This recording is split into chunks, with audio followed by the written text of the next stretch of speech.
Welcome, and thank you for joining us in our test taking strategies and reducing anxiety workshop. My name is Amy Wright, and I am the College Access Mentor with the Northern Arizona College Resource Center, or NACRC for short.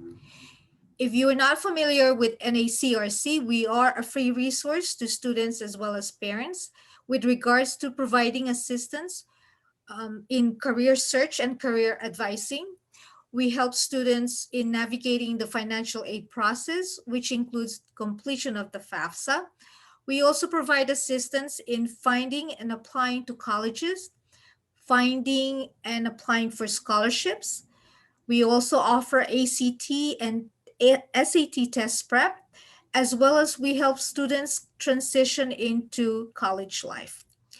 I also want to point out that the NACRC does not recruit for NAU or Northern Arizona University or Yavapai College or any other schools and colleges. We assist all students regardless of the schools they choose to attend to. So let's move on with the workshop.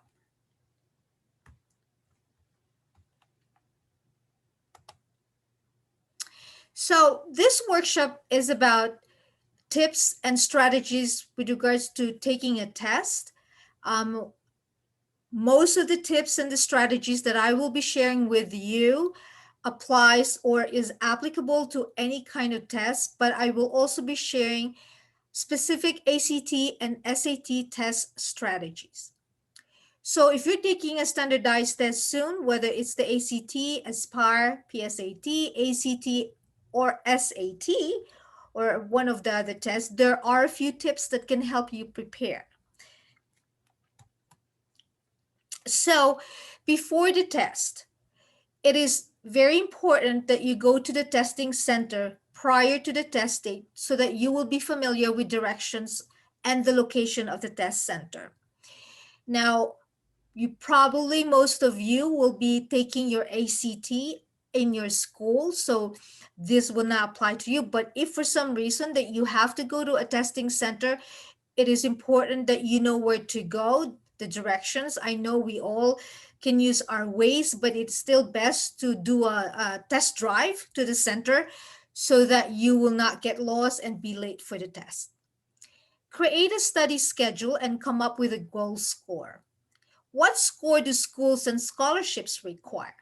So if you already have an idea of the schools that you want to apply to or applying to, as well as the scholarships that you've found that you will apply for, you can go to their website to find out the ACT or SAT scores that they require in order for you to be admitted, as well as receive the scholarship.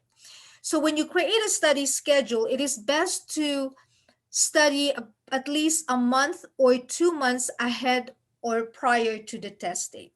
So you could probably figure out that you are going to study maybe an hour every day or an hour 3 times a week or every other day. And what you do is once you created your study schedule, now you're going to you will try to practice taking a time test. So you're going to work to standardized test practice items and practice taking a time test. You also try to get yourself familiar with the test material. So you can go to the act.org or collegeboard.com, which is the SAT site. Go to their websites and they do have test practice items, and you can start practicing and taking those practice tests and timing yourself at the same time. When you do that, you also, as you work to the practice test, try to mark the answers that or the questions that you are unsure of what the answer is, or you're not familiar with the questions, and work through those material, timing yourself. At the end of the test, if you're using the practice items at the ACT and SAT website, they do, after the practice test, They have the answers for all the questions that you've taken. Then you can go back to your circled questions and go back, and then you can make find out the reasons why your answer is either correct or incorrect. In this way you get familiar with the test language. Okay. Check your calculator's batteries. Make sure your calculator is on the approved list. You can also go to ACT and SAT website, and they do have a list of the calculators that is approved that you can take with you to the test. And then prior to the test, make sure that your calculator is working, your batteries are brand new or at least working. Don't cram. Study for an hour. Relax, do something fun, and go to bed early. Don't cram. I know some of us would think that, oh, we work better if we're under pressure and if we just study the night before. But that's not the case with ACT and SAT tests, because the content is very um, broad and big, and consists of several sections. So there's no way that you can absolutely cram or study all those material overnight. The brain is not meant to work that way.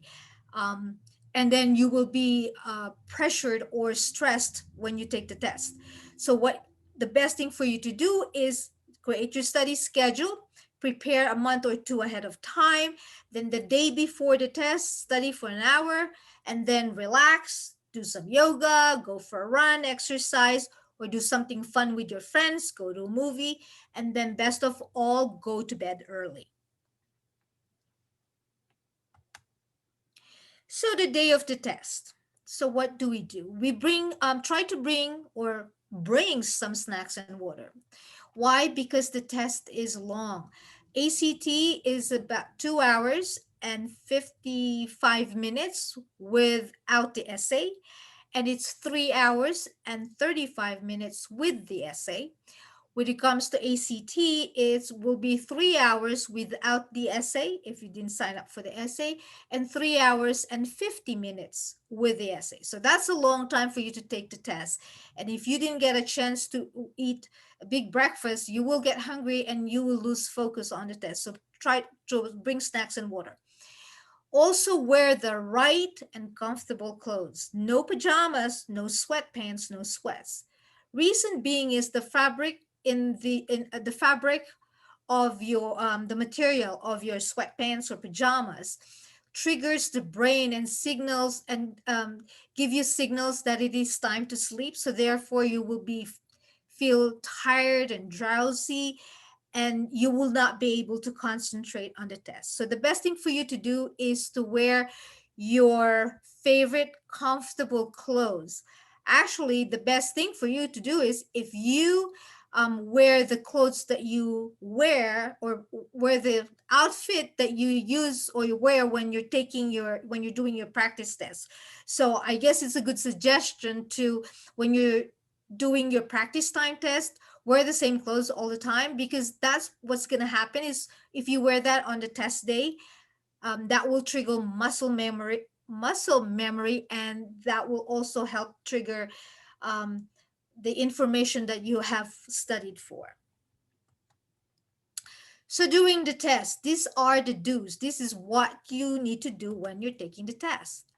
So while you're completing your paperwork, when you come into the test center or in class, and you're also waiting for the test to begin, write down as many math formulas that you can remember on a scratch paper, so that when it's time for you to do the math section, you have these formulas that you can refer to, and it will help you do better in the math section.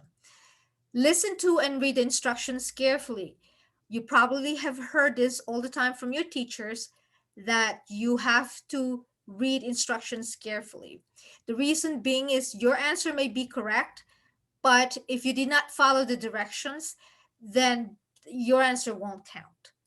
Ask your teacher or the test proctor if you have questions. It is not a bad thing to ask questions, because you want to make sure that you are doing the right thing. Read each question carefully, paying attention to details. ACT and SAT have trick questions. And some questions may require you to do a two-step process, especially in math. So you have to be really careful when you read the questions. Pay attention to time passing in relation to the time allotment. This means that pace yourself carefully or watch yourself as you go through the test items. The proctor or the teacher will always put the remaining time on the board, so pay attention to that and make sure that you do not focus on one question or on one section for that long, because then you will lose time in completing the test. Do not. These are the do nots or the don'ts when you are taking the test. So do not get stuck on difficult questions. Answer the questions that you know first and then keep moving.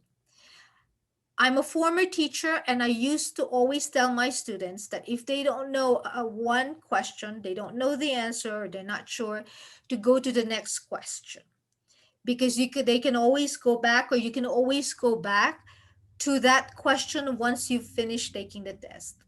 Also sometimes you will find clues to the answer to that particular question as you keep moving through the sections of the test, especially if it's a reading section. If it's the reading section and you have to read a paragraph and there's several answer choices, as you go to those questions you will find some clues that will help you answer a previous question that you do not know how to answer.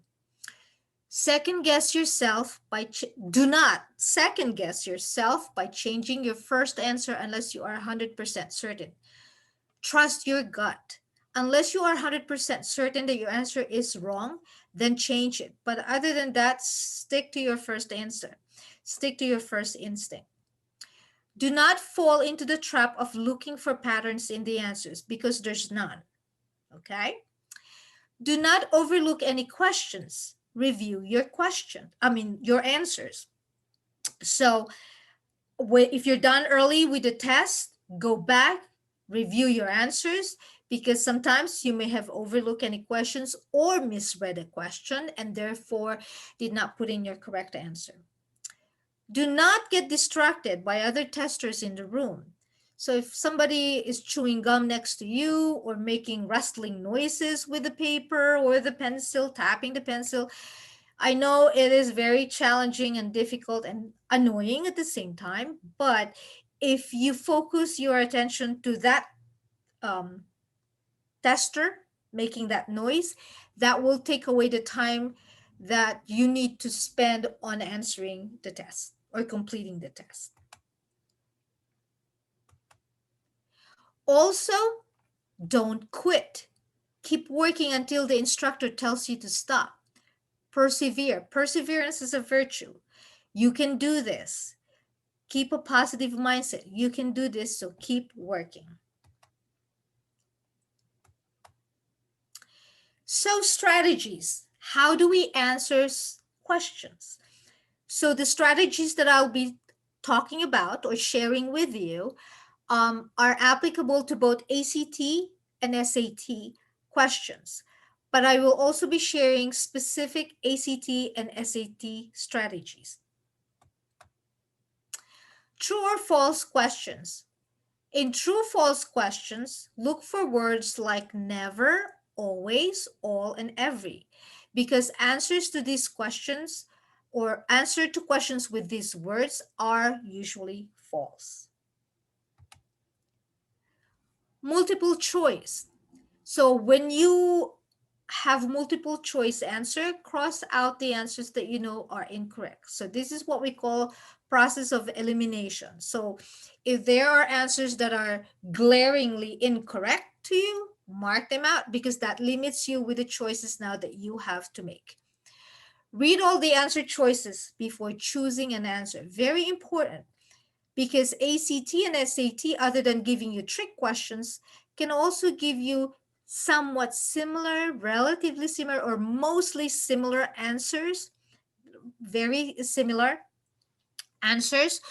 So it's really best that you read all of them. Just because that you see one answer choice seems to be the best one, still go through the answer choices, because there might be another answer that could also be the same.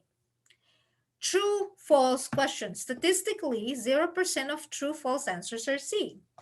So let's see if you can figure out the explanation for this particular strategy. Well, actually, this is supposed to be a joke, or to see if everyone is paying attention, because true or false questions are limited to two choices, so therefore there will not be a C answer choice. Answer of the day. Before you start the test, choose a specific letter that you will use each time that you skip a question or guess an answer. Why? Because questions on the ACT and SAT are fairly equally divided. One section, approximately 25% of the answers will be A, 25% will be B, and another 25% will be C, etc. So if you stick to only guessing one letter, this means that you should get about one out of every four guess answers correct. So let's say you choose letter A for all your guessed answer. So that means that you will at least get one of them correct. Okay. So here are some SAT strategies. First, read question stems carefully, because SAT is built around trick questions. So make sure that you really understand the question and that you really understand what you need, what they're asking for you to do. Go for the best answer. Now, since SAT is built around trick questions, they also try to trick you with the answers, especially in the English and reading section of the SAT. They will give you somewhat similar or very similar answers. So it will be very difficult or very challenging for you to decide which answer you should choose. So the trick here, the best thing for you to do is to read the question, ignore those answer choices, and then come up with your answer based on the evidence from the reading. And then choose the answer choice that matches your answer. Study, study, study. It takes approximately 10 hours of studying to increase your SAT score between 0 to 30 points, which is why it's important, as I've mentioned earlier, to create a study schedule. Our ACT strategies. Review the ACT benchmark scores. How many correct answers do you need to meet the benchmark score? So, what is an ACT benchmark score? Basically, that is the minimum score the ACT required for a student to have the high probability or the more chances of being successful in taking a college credit bearing course when during their first year in college. Basically, what that means is that if you meet the benchmark score, that tells the school and also ACT that you are ready to take on those college credit courses in your first year and be successful. That you do not have to take, I'd say, like a makeup class or another intro class, or take a summer class to be prepared for taking your college credit courses. Okay. It takes approximately 5 wrong answers to equal 1 missed point. So don't fret if you think that you have at least 3 or 4 answers, because it will take at least 5 for you to miss 1 point on the ACT. Again, study, study, study. It takes approximately 10 to 15 hours of studying to gain 1 point on the ACT test. So after all this, um, um, these strategies, now we're going to be talking about, or I'll be talking about, how can we reduce our test anxiety. Obviously, okay, we have prepared, we studied for a couple of months, We did the practice time test, but how do you feel before taking a test? I know some of us will still feel nervous, anxious, worried about what score we're going to get after we take the test, or whether we're going to fail or have to retake the test. So here are some tips for reducing test anxiety. One, prepare for the test. We know it's the best way to reduce test taking anxiety, because obviously if we are prepared, then we're confident, we feel confident, and we'll be less stressed when we take the test. Try to maintain a positive attitude before and taking the test. Keep a growth mindset, or take a growth mindset that I can do this, I will do better in this test, and I studied hard, so I am prepared. Exercise a few days before the test, because we know for a fact that exercise helps reduce stress. Get a good night's sleep before the test. We all know as well too that if we get a good night's sleep, we don't stay up late, we're more alert, more focused, and we feel better the following day. Show up to the test center early. Now, very important as well. So if you're not going to a test center to take the test, the ACT or SAT, if you're taking it in school, show up to school early or to class early. Why? Because we know that if we're rushing and we're late, we get to that our destination very frazzled and stressed out, and therefore we won't be able to focus or concentrate or even feel relaxed when we take the test. Chew gum if you're allowed during the test, because it will help relieve your test anxiety. Remember, I mentioned earlier that don't get distracted.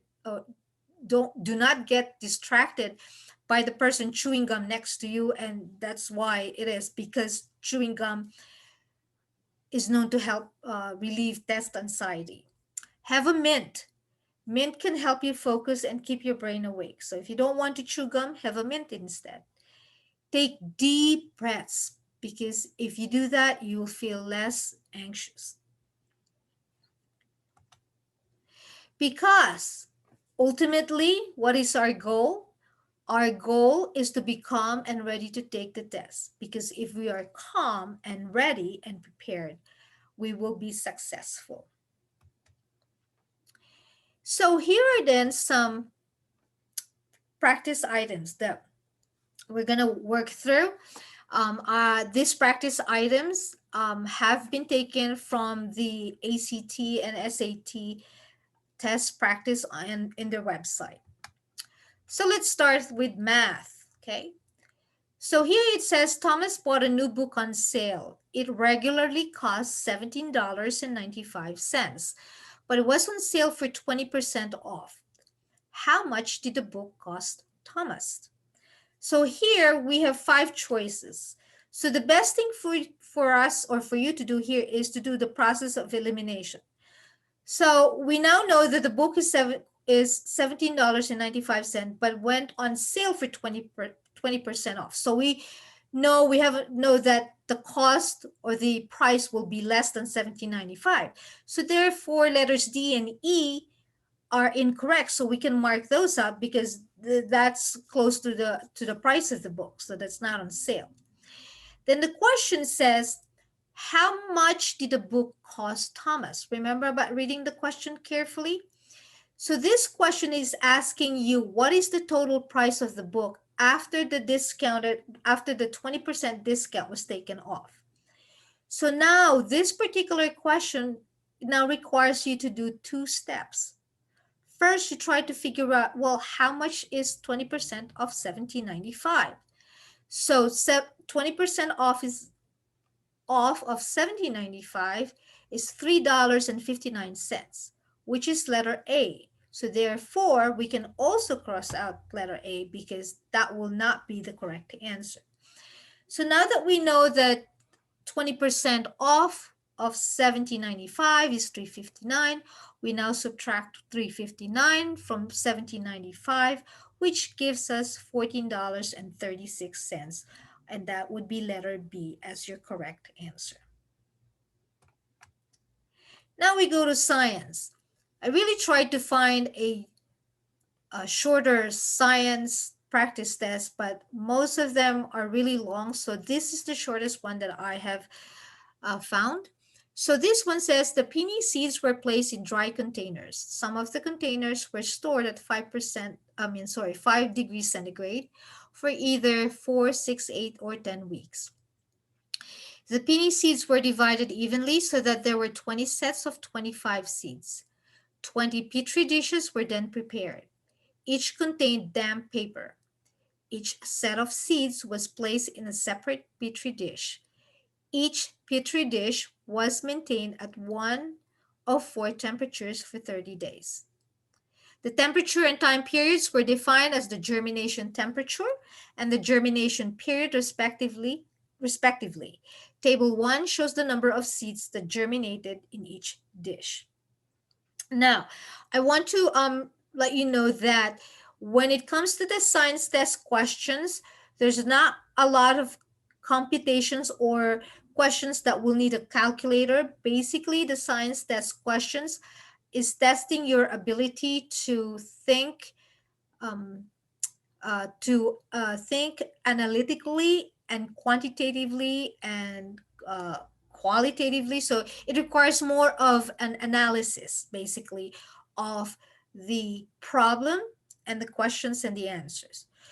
And also, it tests your ability to read tables, charts, and graphs. So practice that when you're doing a science practice test. So the question is, in general, the results of study 1 suggest that peony seeds that are placed in a petri dish containing damp paper are most likely to germinate when they are maintained at which of the following temperatures? So here we don't really have to solve for anything, but basically we just have to read the table. So you can also do a process of elimination here by using the answers first and then reviewing it on the table. So if we start with letter A with 13 degrees centigrade, so we look at the 13 degrees centigrade column and we see that the seeds did not start germinating until the 6th week. If we go to the letter D, the 28 degrees centigrade, we look at 28 and we see that the seeds did not start germinating until the 10th week and there was only one. Letter C, 23 degrees centigrade, we see that the seeds did not start germinating until the 6th week. So we're left with letter B, 18 degrees centigrade, which shows that at the 4th week, the seeds already started germinating. So our answer here is letter B. So now we go to the reading section or a practice reading test. So this one is, read this line from the poem. Not over wise nor foolish, a simple soul am I. Which is the best meaning for this stanza? For reading for this particular question, we're going to use context clues. If you're not familiar with context clues, that just means that we're going to be looking at words in this stanza and find clues in the words to determine what would be um, the best meaning for some of the words. So if I go with nor foolish, that means not foolish, which would be the opposite, which would be smart.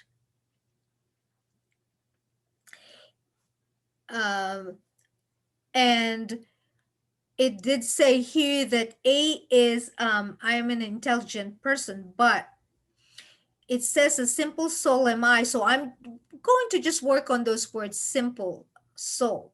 So what would be the best description for simple in those answer choices? So A says intelligent person. So we know simple is not intelligent. B, complicated, that's not it is. C, it says ordinary. So simple also is a synonym for ordinary. Simple is the synonym for simple is ordinary. So the correct answer here will be letter C. Here we go to the English section. Most of the English section will be about grammar. So that would be like with verbs, nouns, subject verb agreement, pronouns, adjectives. So here it asked us to choose the correct pronoun to complete the sentence. No one has offered to let us use blank office for the meeting. So I'll give you a clue. The clue here is there are two possible answers to this particular sentence. So if you look at the subject, no one, no one means singular.